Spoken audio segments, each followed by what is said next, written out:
Hello बच्चों, मेरे प्यारे बच्चों, आप केमिकल काइनेटिक्स चैप्टर पढ़ रहे हो। इस चैप्टर में पिछले वीडियो में हम लोगों ने चर्चा किया था कि अभिक्रिया का दर किसको बोला जाता है, अभिक्रिया का दर किन किन बातों पर निर्भर करता है, अभिक्रिया का दर का कैसे हम मात्रक निकालेंगे। ये आपको बताया गया था कि हमको अगर शून्य कोटि की अभिक्रिया का मात्रक निकालना है कैसे निकलेगा, प्रथम कोटि के लिए निकालना है कैसे निकलेगा।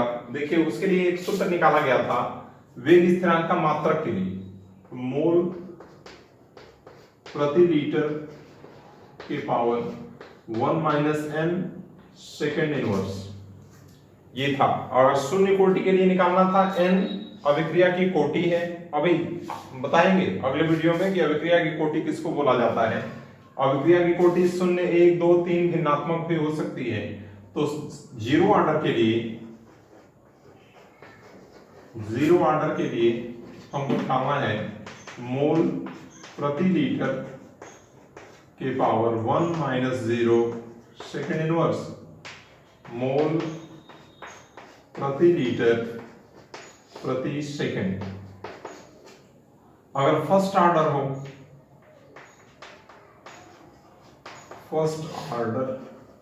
हो तो मोल प्रति लीटर के पावर 1 माइनस 1 सेकेंड इनवर्स हो गया। 1 माइनस 1 0 हो गया, इसका मतलब कि इसके जगह पे 1 हो जाएगा, मात्रक इसका केवल सेकेंड इनवर्स हो जाएगा।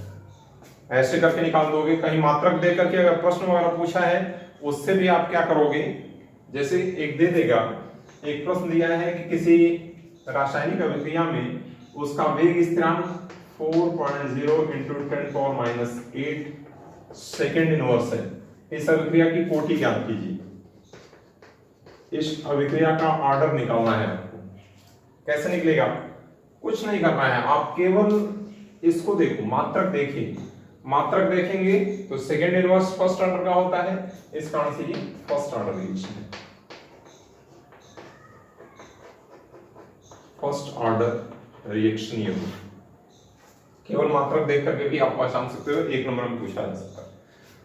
इस वीडियो में हम मॉलिक्यूलरिटी पर चर्चा करेंगे कि किसको बोला जाता है आणविकता, किसको बोला जाता है अभिक्रिया की कोटि। अगर समय रहेगा तो बताया जाएगा।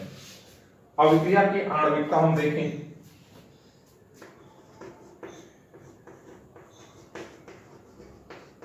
आणविकता मॉलिक्यूलरिटी,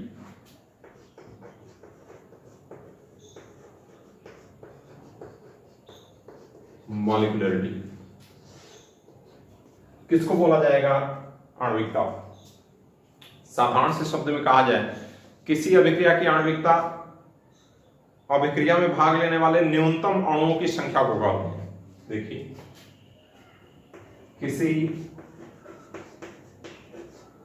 अभिक्रिया की आणविकता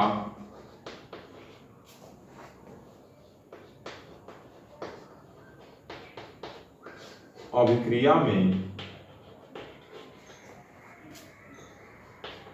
भाग लेने वाले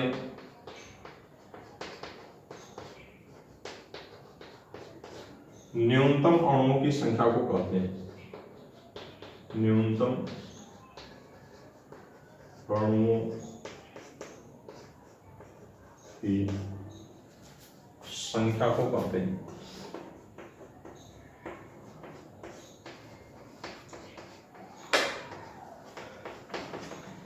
किसी अभिक्रिया की आणविकता अभिक्रिया में भाग लेने वाले न्यूनतम अणुओं की संख्या को कहा जाता है। इसमें देखो, या एक तरीके से और कहा जाता है कि किसी रासायनिक अभिक्रिया में अभिकारक के जितने अणु, परमाणु अथवा आयन एक साथ टक्कर करते हैं, एक साथ कोलिजन करते हैं, वही अभिक्रिया की आणविकता कही जाती है। इसमें देखो, जैसे कोई रासायनिक अभिक्रिया है, रासायनिक अभिक्रियाएं दो प्रकार की, एक होगा मौलिक रासायनिक अभिक्रिया या सरल रासायनिक अभिक्रिया, और एक होगा जटिल रासायनिक अभिक्रिया, कॉम्प्लेक्स जटिल अभिक्रिया होगा। तो इसमें कैसे पता हम अभिक्रिया की आणविकता, क्या ऐसा है कि कोई रासायनिक समीकरण दे दिया है और वो कितने भी पद में संपन्न हो रहा हो उसमें अभिक्रिया की आणविकता पहले स्टेप से पता चल जाएगा, ऐसा नहीं है। रासायनिक अभिक्रिया संपन्नता के आधार पर दो प्रकार की हो सकती है, एक होगा सरल या मौलिक अभिक्रिया, मौलिक अभिक्रिया, मौलिक अभिक्रिया, और एक होगा जटिल अभिक्रिया।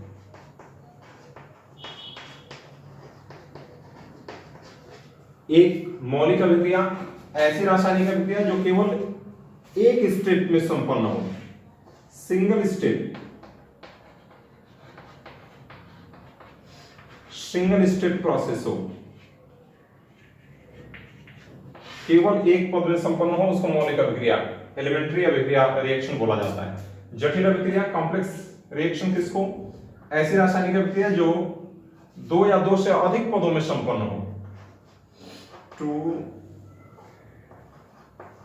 Are more than two step,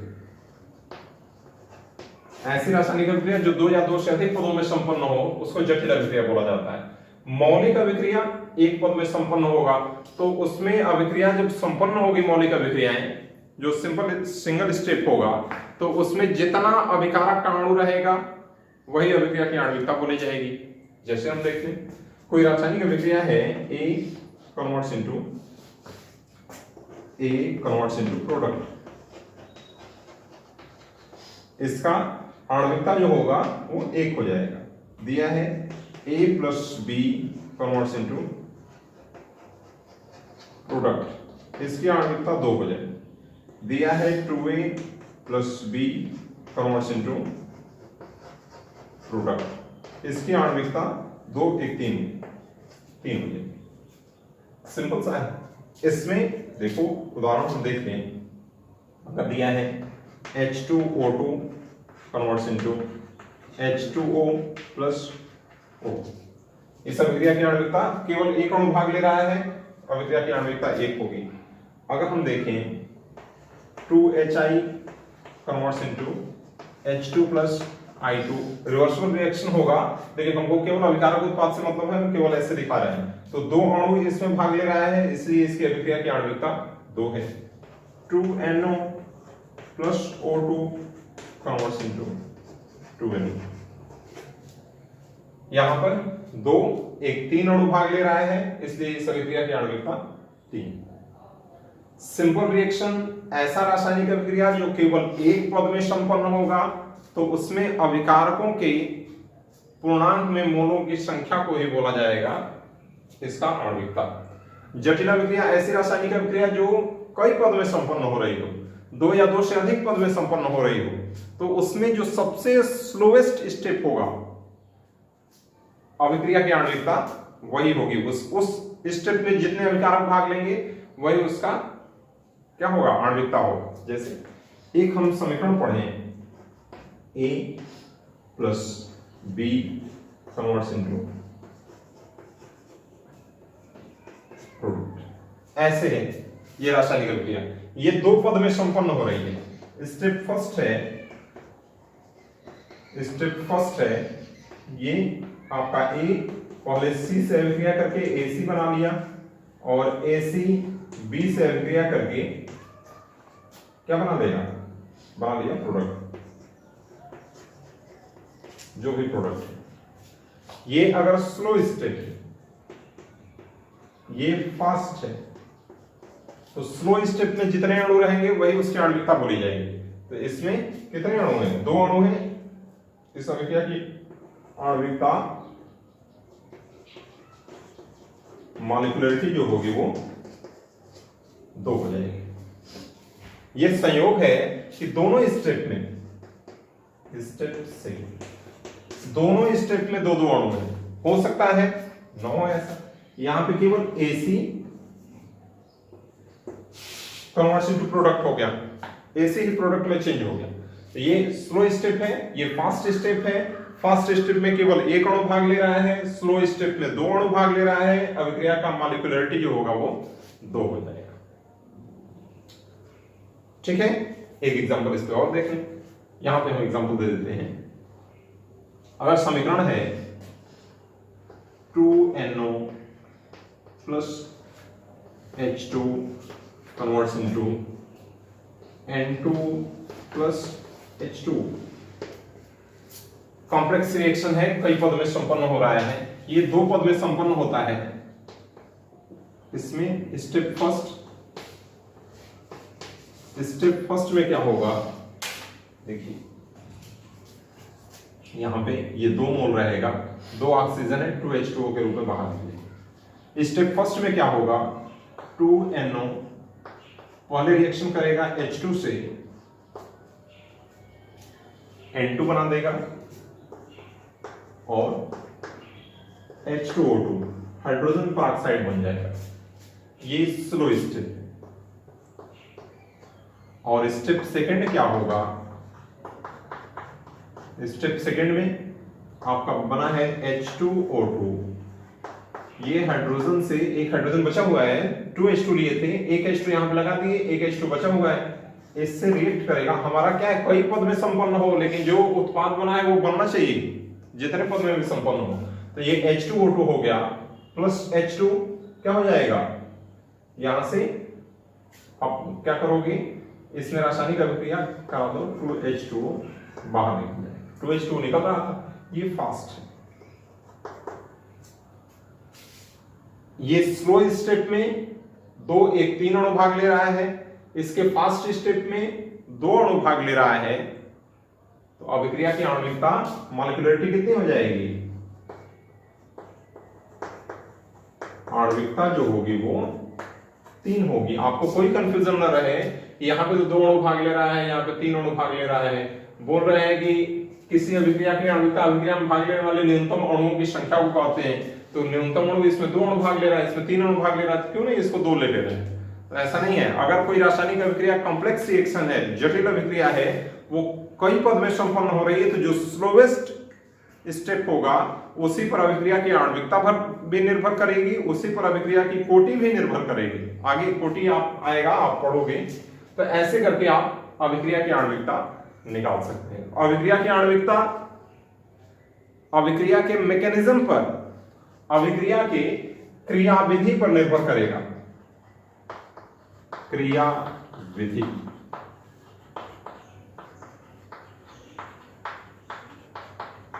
mechanism पर डिपेंड करेगा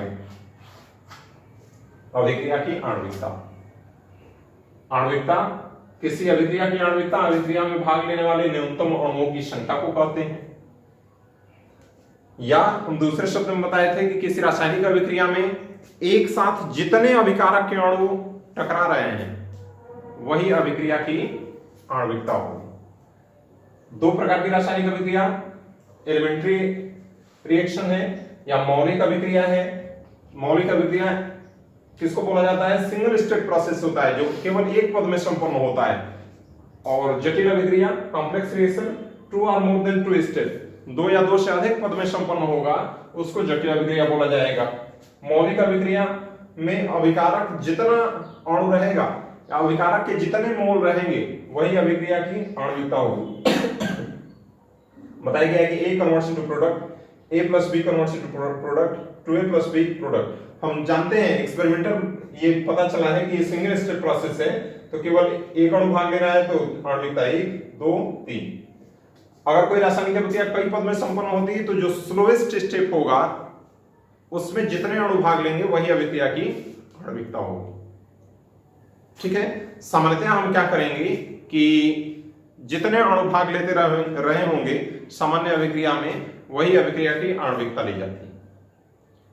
ठीक, आप स्क्रीनशॉट इसका ले लो।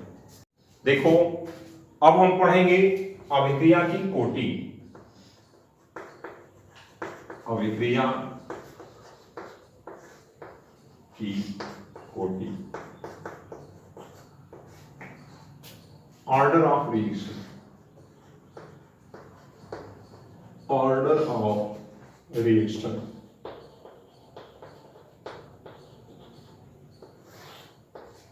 ऑर्डर ऑफ रिएक्शन इस चैप्टर का हार्ट है। ऑर्डर ऑफ रिएक्शन चलते चलते ही ये चैप्टर अब समाप्त हो जाना है। अभिक्रिया की कोटि आपने पढ़ा, कि किसी रासायनिक अभिक्रिया में भाग लेने वाले न्यूनतम अणुओं की संख्या, थोड़ा सा उसमें एडवांस कर दिया गया। उसमें बता दिया गया कि अगर मौलिक रिएक्शन है तब क्या होगा, अगर जटिल रिएक्शन है तब क्या होगा। उसमें सामान्य रूप से क्या होगा, कोई रिएक्शन आप देखोगे अगर स्लो फास्ट नहीं दिया हुआ है, अगर मैकेनिज्म आपको मालूम है तो अच्छा है, अगर नहीं मालूम है तो उसमें ऐसा रिएक्शन सिंपल रिएक्शन ही देगा जिसमें कि अणुओं की संख्या के बराबर ही आपकी आणविकता आएगी। अभिक्रिया की कोटि किसको बोला जाता है? किसी रासायनिक अभिक्रिया की कोटि अभिकारकों के उन अणुओं की संख्या जिस पर अभिक्रिया का वेग निर्भर करता है, अभिक्रिया की कोटि कहलाता है। किसी रासायनिक अभिक्रिया में अभिक्रिया के वेग निर्धारक अभिकारकों के सांद्रताओं का योग अभिक्रिया की कोटि कहलाता है, ऑर्डर ऑफ रिएक्शन। देखो इसका डेफिनेशन हम लिख रहे हैं, ध्यान से देखिए। किसी रासायनिक अभिक्रिया में अभिकारकों के उन अणुओं की संख्या, अभिकारकों के उन अणुओं की संख्या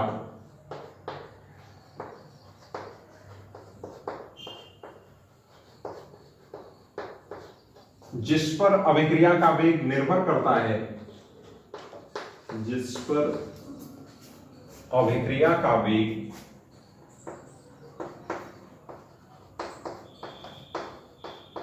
निर्भर करता है,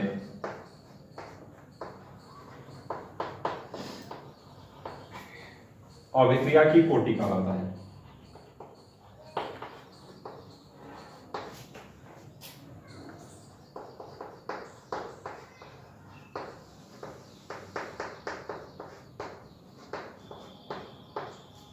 किसी रासायनिक अभिक्रिया में अभिकारकों के उन अणुओं की संख्या, ये उन है और मत समझना इसको, उन अणुओं की संख्या जिस पर अभिक्रिया का वेग निर्भर करता है, अभिक्रिया की कोटि कहलाता है। या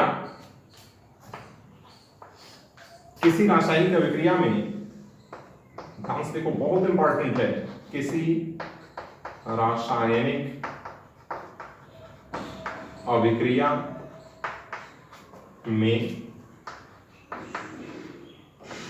किसी रासायनिक अभिक्रिया में अभिक्रिया के वेग निर्धारक अभिकारकों, अभिक्रिया के वेग निर्धारक अभिकारकों के सांद्रताओं का योग,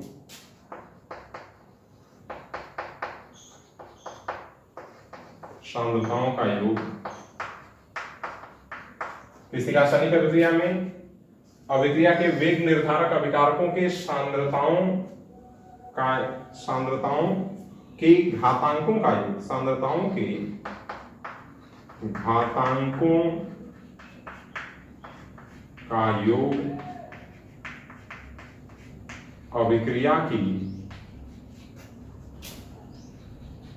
कोटि कहलाता है।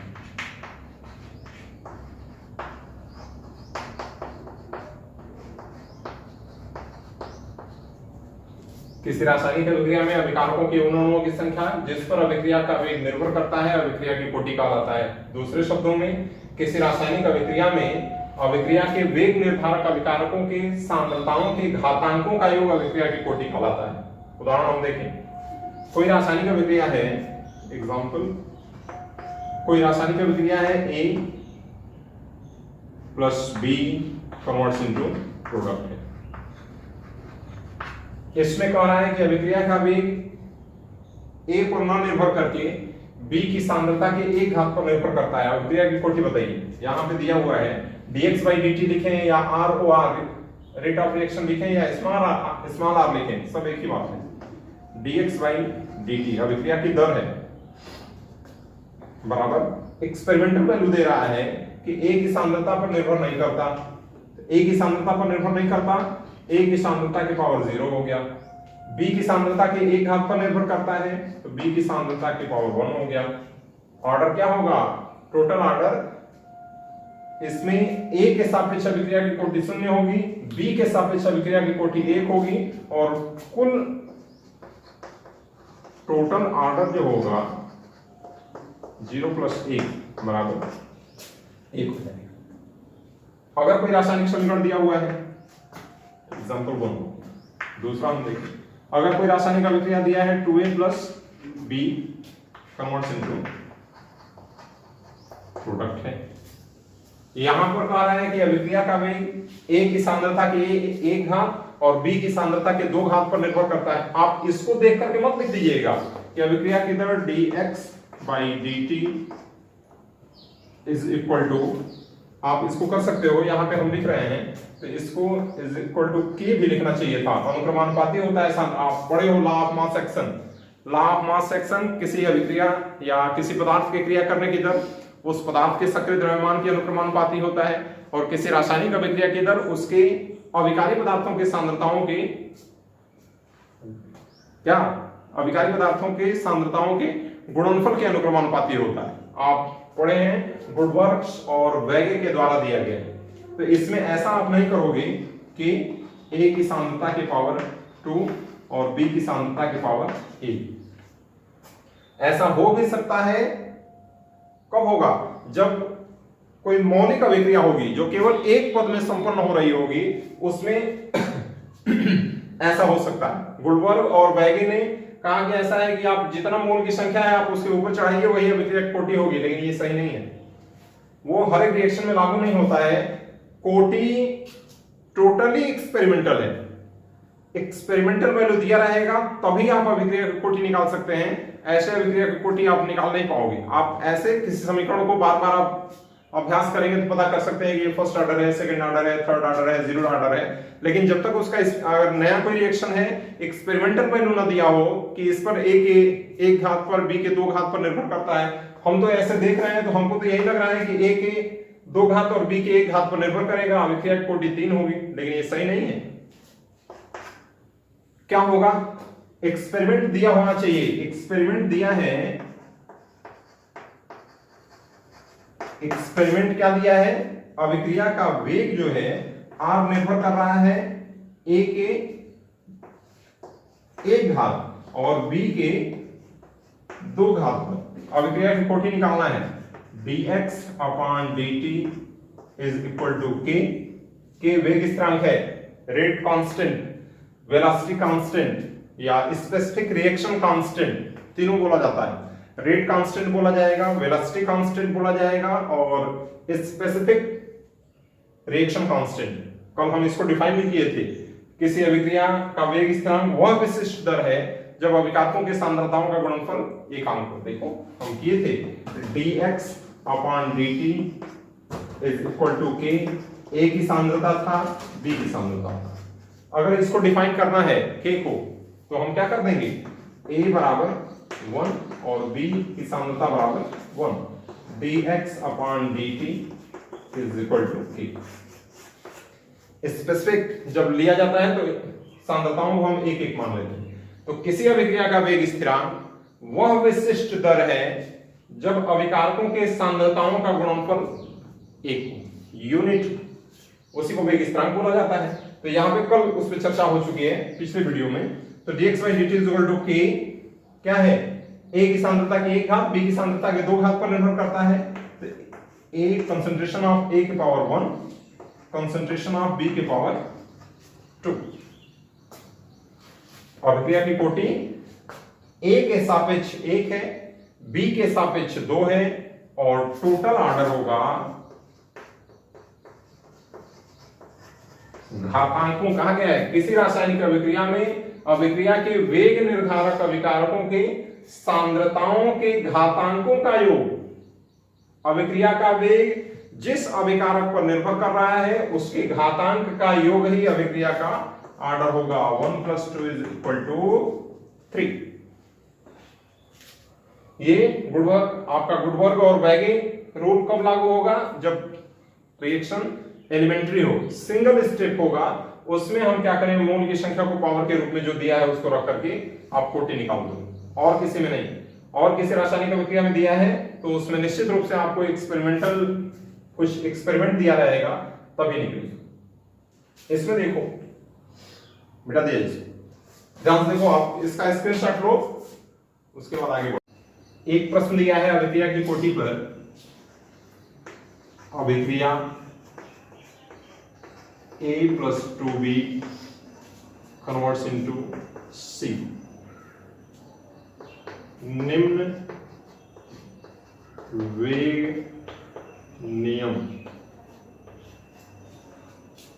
का पालन करती है। यहां दिया है रेट इज इक्वल टू के ए की सांद्रता के पावर 1/2, बी की सांद्रता के पावर 3/2। कह रहा है कि अभिक्रिया की कोटि ज्ञात कीजिए। अभिक्रिया की कोटि ज्ञात कीजिए। ऐसे प्रश्न दिया है, अभिक्रिया A plus 2B converts into C निम्न वेग नियम का पालन करती हैं। यहाँ पे dx/dt या स्मॉल r या r/r या रेट लिखा हुआ है कि A की सांद्रता के पावर आधा घात, B की सांद्रता के पावर 1.5। इस अभिक्रिया की कोटि ज्ञात करना है, एकदम सिंपल सा। अगर हमको केवल ये रिएक्शन दे दिया होता A plus 2B converts into C, पूछता कि अभिक्रिया की कोटि क्या, तो हम क्या करते, हम गुडवर्थ और वेगे का रूल जो आपका लॉ ऑफ मास सेक्शन है उस पे हम करते और अभिक्रिया की कोटि कर देते dx/dt इज इक्वल टू के A की सांद्रता की पावर 1 घात, B की सांद्रता की पावर 2 घात।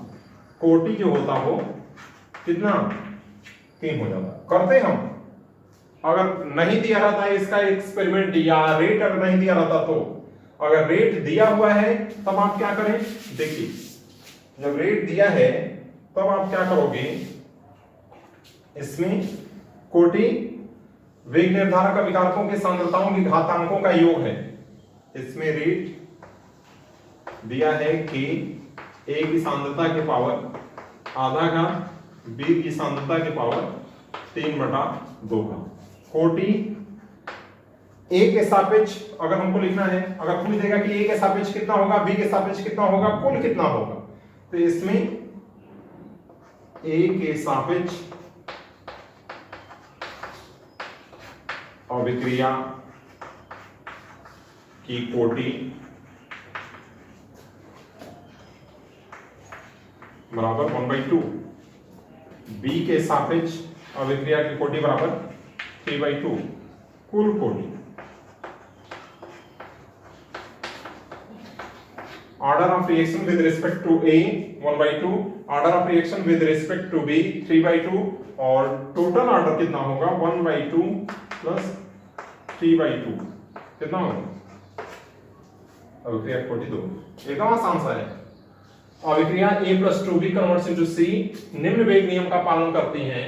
रेट के A की सांद्रता की पावर आधा घात, B की सांद्रता की पावर 3/2 घात। हमको देखने में लग रहा था कि A की सांद्रता के 1 घात पर, B की सांद्रता के 2 घात पर, क्योंकि हम बताया आपको पीछे आप पढ़े होंगे कि जब भी सांद्रता लिखा जाता है तो मोल की संख्या को ऊपर कर दिया जाता है, लेकिन यहाँ अभिक्रिया की कोटि निकालने के लिए, ऑर्डर ऑफ रिएक्शन निकालने के लिए दिया रहेगा, आपको रेट दिया रहेगा या देगा कि A की सांद्रता को दोगुना करने पर रेट उसका 4 गुना हो रहा है, उससे हम निकाल लेंगे।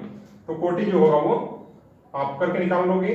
A के सापेक्ष 1/2 क्योंकि 1/2 घात इस पर है, B के सापेक्ष 3/2 क्योंकि 3/2 घात है। कुल कोटि दोनों के घातांकों को जोड़, आ गया आपका,